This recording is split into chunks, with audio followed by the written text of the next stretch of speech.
Gigabyte's A16 surprised me. Based on past budget laptops from Gigabyte, I expected too many corners to be cut here. But the A16 isn't too bad. Don't get me wrong, a lower price point is always going to mean compromises. So let's dig into where it shines and where it stumbles in this review, starting with the build quality. The A16 has an all-black plastic finish with a subtle sparkle inside it, and the logo on the lid is mostly stealthy unless the light hits it just right, giving it this rainbow shine. Overall build quality is alright for a cheaper gaming laptop, but make no mistake, this thing is all plastic, which means there's more flex to the keyboard deck than I'd like, at least when intentionally pushing down hard. It mostly feels okay when using the laptop normally, but I did notice it move when using the top area of the touchpad. The front of the lid is easy to grab from anywhere, and the lid goes the full 180 degrees back. The hinges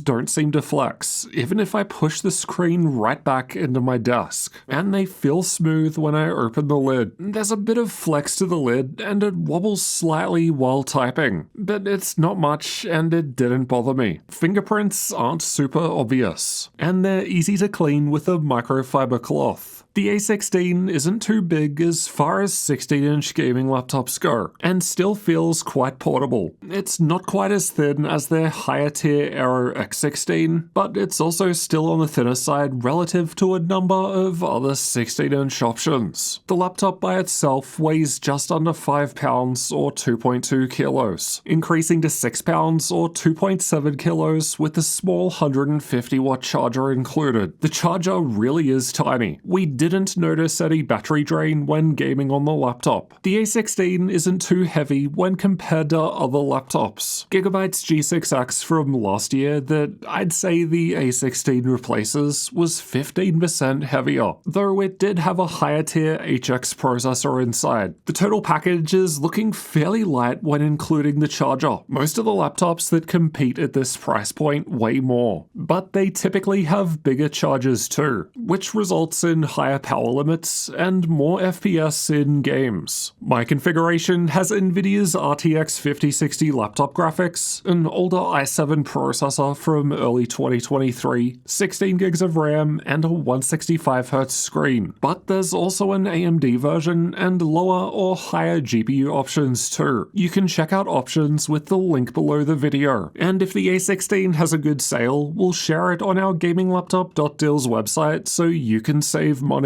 The keyboard has one zone of RGB backlighting, and all keys and secondary functions get lit up. Key brightness can be adjusted between 3 levels or turned off with the function and spacebar shortcut, but you can control key brightness in 10% increments through the RGB Fusion software. There are only a few basic effects, but you can customize colors and speed. The keyboard isn't anything special, but it's not bad either. It's got 1.7mm of key travel, and I didn't mind typing on it.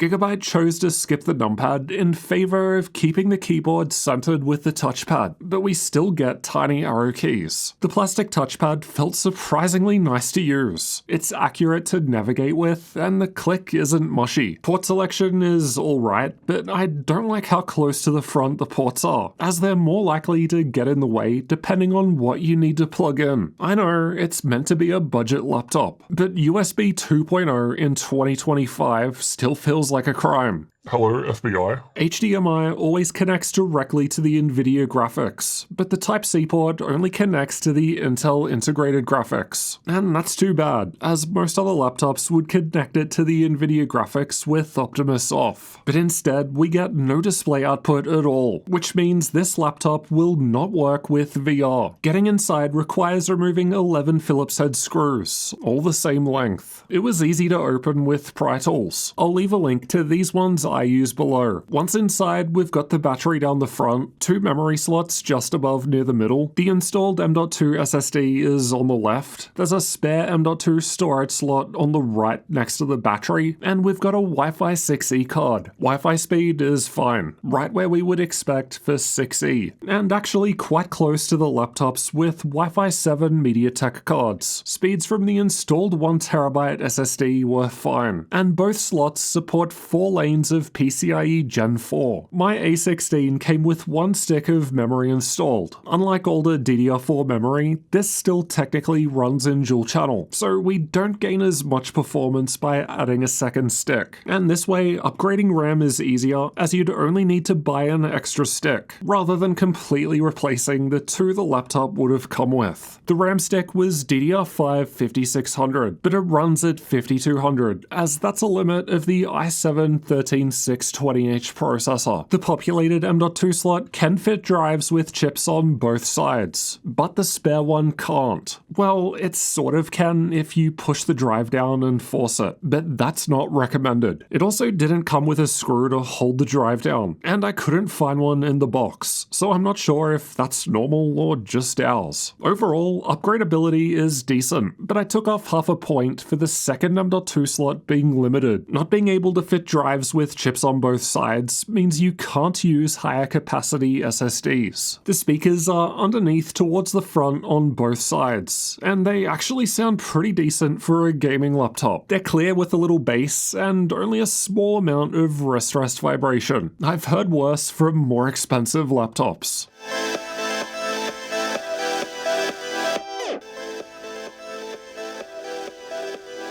The Latencymon results weren't great in our 5-minute idle test. The A16 is powered by a 76 watt-hour battery. The Gmate software lets you lower the maximum charge level of the battery to 80 or 60% to help improve longevity, as keeping it fully charged for extended periods can degrade it. Panel power saving mode is on by default, which automatically lowers the screen's refresh rate to 60 Hz when you unplug the charger to save power, and it goes back up to 165 Hz when you plug back in. Battery life was good in our YouTube video playback test, lasting for more than 8 hours, or over 2 hours in a game, which is also an above average result. This is way better compared to Gigabyte's last gen G6X, which only had a slightly smaller battery. It lost 16% of its battery charge while asleep for 24 hours. But this isn't a fair comparison with the other laptops, as it depends on the size of the laptop's battery. Here's how much battery power was lost on average per hour, which is a fair comparison. It's one of the better results relative to all laptops tested, and drained slower than Gigabyte's more expensive Aero X16. Let's check out thermals next. The CPU and GPU are covered by a standard cooler with a couple of shared heat pipes. Air comes into the two fans through the keyboard and through these holes underneath, and gets exhausted out from the vents on the left and right sides, and from both corners out the back. Gigabyte's Gmate software lets us change between different performance modes, which from lowest to highest are power saving, online meeting, balance, creator, and game. You can change the fan in smart cooling, but we've done all testing with the default fan options. If you click into it, you can see the defined fan curves, but I wasn't able to adjust them. For each performance mode, you can go into the AI power gear option and change what happens with the charger connected or disconnected, including performance mode changes or disabling the NVIDIA graphics to save power. There's also the F7 shortcut key, which cycles through the system performance modes we just saw of eco, balance, and performance. We haven't tested any of these modes because it seems overkill to have them in addition to the primary modes already covered. The internal temperatures are cool at idle. The rest of the results are from combined CPU and GPU stress tests, which aim to represent a worst-case full load scenario. But these are all relatively cool too. Running with the lid closed was a little warmer, but not too bad if you want to dock the laptop. Using a basic metal stand was only 1 to 2 degrees cooler, while the cooling pad I test with, linked below, was able to lower temps further. But as you'll hear soon, it can get quite loud, so probably not worth it with this laptop, given how temps are already under control. The CPU maxes out at 20 watts in all modes, at least with the GPU under load too. The GPU runs around 60 watts in power saving, meeting, and balance modes, while creator and game modes run it at 80 watts. It almost makes it feel like the different performance modes aren't even worth using. The main difference seems to be the amount of fan noise you get. The RTX 5060 in the A16 can boost up to 85 watts with NVIDIA's dynamic boost, so this is not a full-powered 5060. as those max out at 115 watts. So we should expect less performance in games with the A16 compared to other, more powerful 5060s. Clock speeds also don't really change, as the CPU and GPU consistently get the same amounts of power. The GPU clocks do start boosting slightly higher once we apply more cooling, but that's it. Here's how an actual game performs with the different performance modes in use. I've got Cyberpunk 2077 at ultra settings running at native in purple, and DLSS upscaling on quality in red to boost performance. Game and creator modes are basically the same, as they have the same CPU and GPU power limits, and they're really not that much faster than the lower modes, which were still able to deliver 60 FPS in this game without DLSS. The CPU can use more power in a CPU-only workload like Cinebench, where the GPU is idle. Best case, we're seeing 70 watts in the higher modes, but this is only a 10-core chip, so it doesn't need a ton of power. We've only tested one other laptop with this processor so far, MSI's smaller 14-inch Cyborg, and the A16 was performing better than that. On the one hand, Acer's Triton 14, which costs 2 to 3 times as much, performs worse in multi-core. But on the other, there are a number of older laptops in the same budget tier that are performing better. Performance lowers a bunch if we unplug the charger and run on battery power. It's now one of the lowest results recorded, and this might help explain why the battery life looks so good. It might be intentionally limiting performance on battery to help the battery last longer. The laptop didn't feel unusable or anything on battery, but others like their next tier Aero X16 are significantly better in this area. As for keyboard temps, most laptops I test are in the low 30°C range on the keyboard at idle, and the A16 was in line with this and felt cool. The warmer spot around the spacebar only felt a little warm. It gets warmer with the stress test running. The wrist rest and WASD area still feels cool, but the middle is definitely warmer. The back feels hot, but you don't need to touch there. Meeting mode is much the same as power save mode, as it's got the same CPU and GPU power limits, and even the same fan noise. The fans get louder in balance mode, but the amount of power used does not, resulting in a cooler keyboard that only feels slightly warm in the middle. Creator mode boosts GPU power by 20 watts, but keeps the same fan noise as balance mode, so it's a little warmer, but still not too bad. A little warm in the middle, but not uncomfortable. The highest game mode is a little cooler, as the fans get louder. It feels nicer to the touch, but you might want some noise cancelling headphones here. The keyboard hotspot was on the warmer side relative to most other laptops tested, but as we saw, it's also around the spacebar and right alt key, and not in the areas where you'd rest your hands while using it. So I don't think this is a problem. It's a fair bit warmer compared to their last gen G6X, while the higher tier Aero X16 was cooler too. Let's listen to the fans.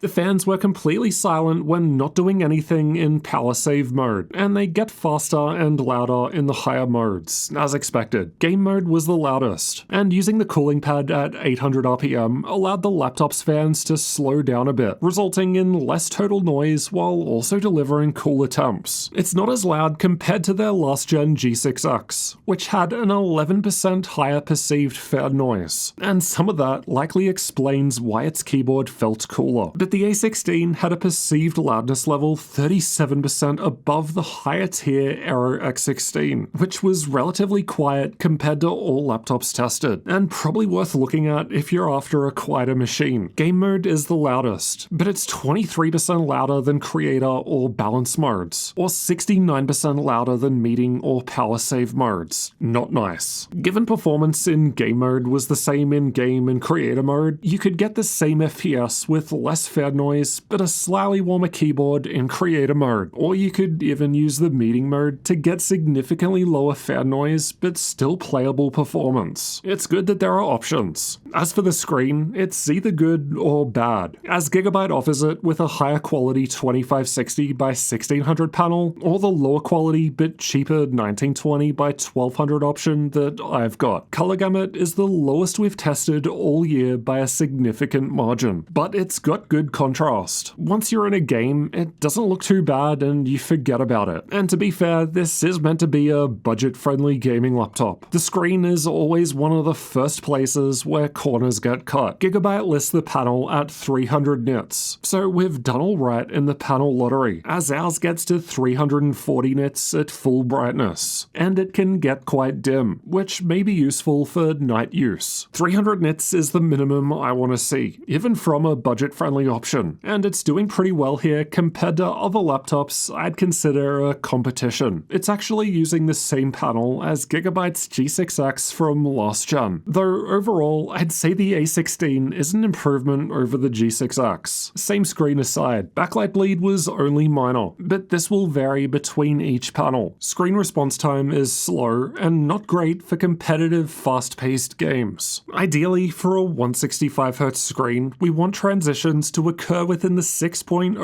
millisecond refresh window, but the average is closer to 21 milliseconds. At 20 milliseconds and higher, even just moving stuff around in Windows looks blurry to me. It's one of the slowest panels we've tested in a while, though at least not as bad as Alienware's more expensive Aurora 16. Interestingly, it's a little faster than the same panel in Gigabyte's G6X from last year, so not sure if that's just the panel lottery variance at play, or if they gave it some sort of built-in overdrive mode. Still, there are quite a few laptops that I'd consider to be in a similar tier that are older and have faster response times, which just means less blur and a clearer image in games. That said, people who own this laptop rate the display as a 4.6 out of 5, and are happy with it. The slower screen contributes to a slower total system latency, which is the amount of time between a mouse click and when a gunshot fire shows up on screen in Counter-Strike 2. It's at least faster than their G6X from last gen, though their next level up Aero X16 responds in half the time of the A16. The A16 does not have advanced Optimus, so you have to manually reboot to get better FPS in games with Optimus off. Its mux switch is only available through the BIOS, which is more annoying to access. Most other laptops let you toggle it through software. There's no G-Sync when Optimus is off, so expect screen tearing, but adaptive sync is available from the integrated graphics with Optimus on. There's a 1080p camera above the screen in the middle. It has IR for Windows Hello Face unlock. For some reason, there's this weird motion blur going on whenever I move,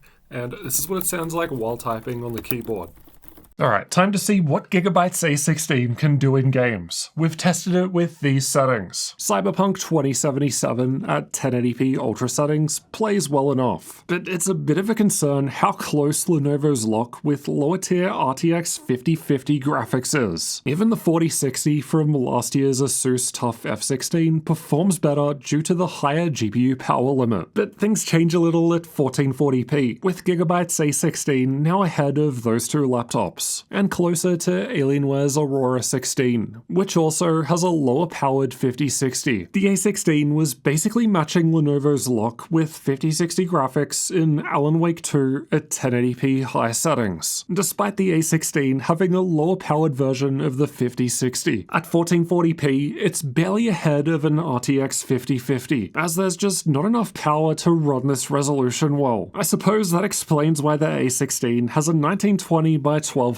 screen, but you can also buy it with 2560 by 1600, which should at least be usable with features like DLSS upscaling. The A16 was just under 60 FPS in Black Myth Wukong at 1080p high settings, but again, it's very close to the cheaper 5050 in the lock, though that's the case with our other lower powered 5060 too. At 1440p, Gigabyte's higher tier Aero X16 with 5070 graphics was only hitting an 8% 20% higher average frame rate, though that laptop also runs its GPU at a lower power limit. Results weren't too different with ray tracing and upscaling enabled. RT is more intensive, but combining DLSS can result in higher FPS compared to not using RT or DLSS. And of course, you could skip tracing those rays if you just want more FPS with DLSS. The 8 gigs of VRAM isn't as much of a concern here with the 1920 by 1200 screen, though it can still be a limit in some games. And it would be more of a problem if you get the A16 with that higher quality 2560 by 1600 screen, though as we saw, a lower powered 5060 already doesn't do too well at running games at 1440p as is. Here are the 3D Mark results. Content creator performance was low in all of the applications tested, and combined with the screen's low color gamut, I'd look at any other laptop for creator work. The BIOS looks modern and is easy to navigate, but there's not a whole lot of customization available through here. Linux support was excellent, only the F7 shortcut to adjust the system performance mode didn't work. The A16 is generally one of the cheaper gaming laptops you can buy, but prices will change over time, so check the links below the video for updates and to see if there are any current sales. The A16 has already had some decent deals, and we've listed them on our gaminglaptop.deals website. We update that daily with the best deals, so make sure you check it out regularly to save money on your next gaming laptop with that link below. Right now in early October when I'm making this video, the A16 isn't on sale, so the 4050 model starts from $880 while the 5060 version I've tested in this video goes for $1,300, which is too high for what it's offering. The best deal we've found it on so far is $1,050, so yeah, it's definitely worth getting the right sale. So is the A16 worth considering once the price is right? Let's summarize the good and the bad to find out. Starting with the good, the A16's thermals aren't a problem, whether we're talking about internal temps or how the keyboard feels. It runs relatively cool, battery life is great, Linux support is excellent, and the speakers really surprised me. The keyboard and touchpad are okay, and it's quite lightweight and portable. As for the bad, the screen has poor color gamut and slow response time. Game performance is lower than others due to its lower GPU power limit, and the mux switch is awkwardly only available in BIOS. The ports are close to the front and can get in the way. CPU performance is low on battery power, and also not that impressive with a small charger connected, as it's using a processor that's almost 3 years old to reduce costs. The whole laptop is plastic with some flex, and although upgrade options are decent, the spare M.2 slot can't fit larger capacity drives. Bottom line, if you're after a portable 16-inch gaming laptop that can last a while on battery, doesn't get too hot, and you don't care so much about a premium looking screen, the A16 could be worth considering with the right sale. But for those who want more performance with a higher powered GPU, or a faster, more color accurate display, should look elsewhere, which honestly is probably going to be most people, unless the A16 ends up a fair bit cheaper than the competition. I think the biggest problem for the A16 is the higher tier Aero X16 is better in pretty much every way, and it's already gone on sale for the same price as this one with the same GPU. I know sales come and go, but why would you buy the A16 when you can get the higher tier Aero X16 for potentially the same price? Even if the Aero is $50 to $100 more expensive than the A16, I still think it's worth getting instead of the A16, as the Aero is thinner, lighter, has more CPU power, better battery life, better build quality, and a way nicer screen. Check it out over here next. Of course, the Aero isn't perfect. It's got its own problems, which I'll go through in depth in that review.